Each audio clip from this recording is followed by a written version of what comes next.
right now we're gonna be doing these stairs. There's gonna be a pretty fun set of stairs because I'm gonna pull my measurement to do these from here, from this floor to this landing, and then from this landing to my third level, I have my set of stairs. The first thing I need to know is my height.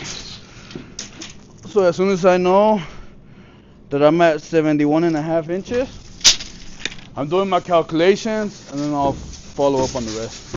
Okay, so now that I pulled my stair measurement, so on the plan it calls out for 10 steps. My landing is always 1, and then I always got to cut 9 of these. So since it called that out, what my tread is going to be 13 inches, and that's the part that you step on. That's what your tread is called. So I'll mark this. I have these handy little things called stair gauges, and these come so in handy when you're building stairs. And what my math turned out to be, when I calculated the height, which was 71 and 9/16, it ended up being 7 1/8. So then I grabbed my handy gauge and I put it on my 13-inch and then 7 1/8. So once I put this on it, like I said, this will be my riser and this will be my tread. This will be the part you step on it. So now that I do that, I come to my side of my step where I want to start. Now that I'm here, a lot of times when I first began with my very first one, I'll measure that I have 13 inches this way. There you go. And all you do is just trace these lines. So I'll trace, and I know that's one step. This is very important when you're laying out your steps, because you want to make sure everything matches and you have what's on there. Last thing we want to do is be destroying the stairs, you know. It's a really fun process. This is probably one of my funnest things about framing, is being able to just do the steps on the house and seeing them all done. Ooh, like I said, there's no better feeling, honestly, than having this being built on that. And like I said, I need to do 9 of these. So I'll go throughout the whole thing and I'll lay it out. So right now, if we take back and count, I got 1 step, 2, 3, 4, 5, 6. That means I need 3 more. So then I'll do this one. This is my 7th step. And then this is my 8th. So I'll do 1 more and then that'll be my very last one. These steps are going to be pretty cool because besides doing this, I'm going to be making like an extra platform, which I'll show you guys what the process is once it's all said and done. Right before I cut the rest of the stringers, I double check with all my measurements and then I just make sure it's level and we're good to go. Now that I measured this, it's all cut and I tested it out to make sure. I always designate this one as my template, which means I'm going to trace the rest of my stringers using this one. If you go off each other one that you cut, by the time you get to the last one, it can vary a lot more. So if I keep using the sample model as the original one and just trace my other ones like this will make it so that it just comes out perfect and I don't have any issues. So I go ahead and place some nails through there so it can just make sure it's held flush on both sides. And as soon as that happens, what I do, I'll go through with my pencil and then I'll just do it like I'll just trace my lines on there.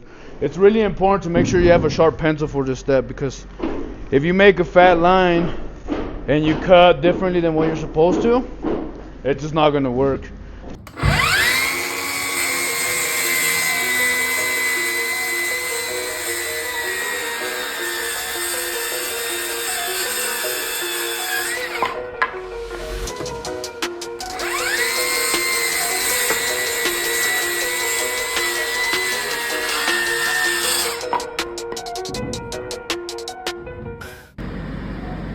Once I have my stairs cut before installation, I always gotta add this 2x4 flush.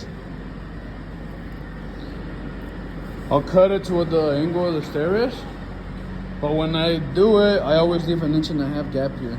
And you guys will see why I do that once I start installing these. So now that I have my line established, I have all my stringers marked out. And as you can see, we have our line established where it has to go. So once that happens, pop a nail in this, and then I'm about to put my compression block on here. So like we said, this was my stringer. I put my 2x4 as a support in the middle. Earlier I talked about leaving the gap behind it. The whole thing being is that this block goes perfectly tight. This block just helps so that everything holds together a lot more. But obviously it has to stay to that line. I stayed nail my block, and when I put my neck stringer, obviously with me being up against this wall, I can't nail on this side. So the trick to that being,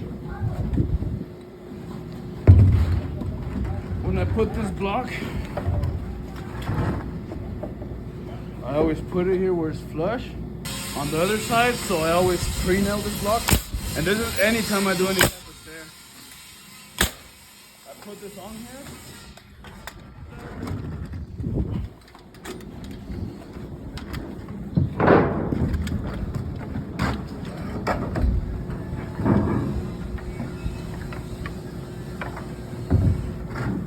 Then I drop it into place, and voila. As you can see, it lands right on my line. You nail this backside, and then when I nail my block,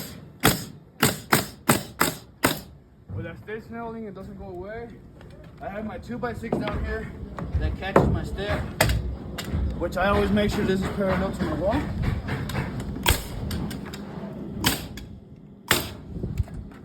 Out. And I always put numbers on all my steps. So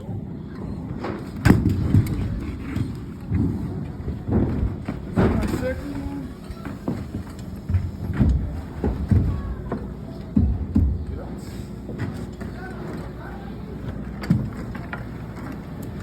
So now that this is my second step,